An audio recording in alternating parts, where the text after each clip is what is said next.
I think of being taught, when you think about being taught, instantly we think of putting things into our mind so that we can remember them.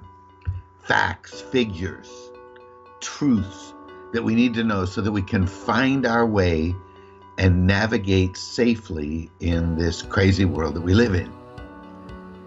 We learned that a hot stove will burn us, and so we don't touch it.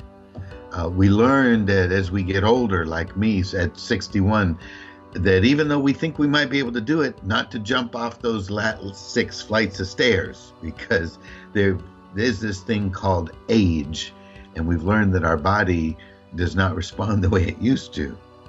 Or take, for example, a red light. A red light means stop. And if you don't do that, there's liable to be some flashing lights behind you, or in some communities, a camera on a post that will automatically send you a ticket. Wonderful. The same thing is true in the spiritual realm. We need to learn. We need to grow in knowledge and wisdom. We need to grow in truth so that we don't walk according to lies. And so that means we need to be taught. There are some things, though, that cannot really be taught.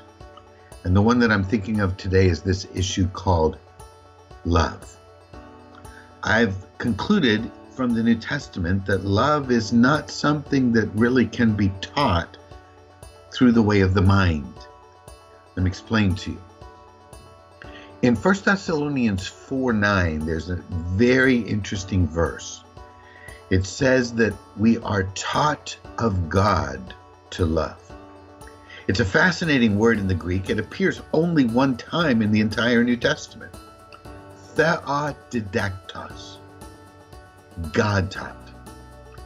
The word literally means apprenticed. It communicates to us a much different style of learning. An apprentice is someone who learns hands-on as they're guided by the instructor practically how to do it. This is not book learning. This is not factual. And by the way, it has to be this way because love is something we don't really know as human beings, because the Bible teaches us that God is love. So the only one that really knows how to love is God.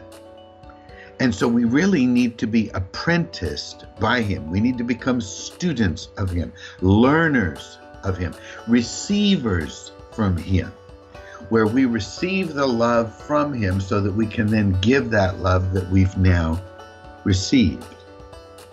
When it comes to real love, not the manipulative, selfish, controlling kind of thing that most of us are so used to, familiar with.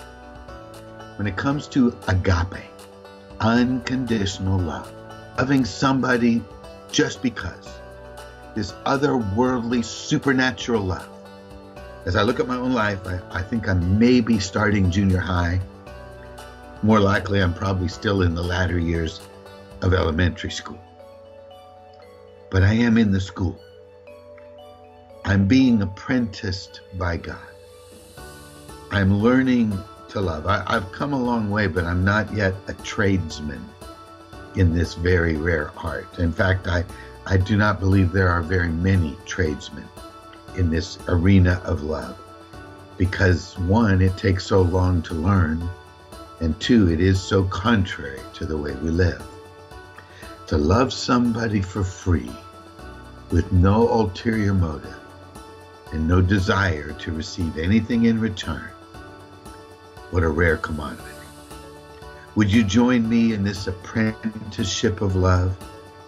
Would you join me in this school? Would you become a student with your Father and let him teach you how to love? After all, my friends, Jesus said this is the only way we're going to turn the world upside down. To love with heavenly love. Bless you.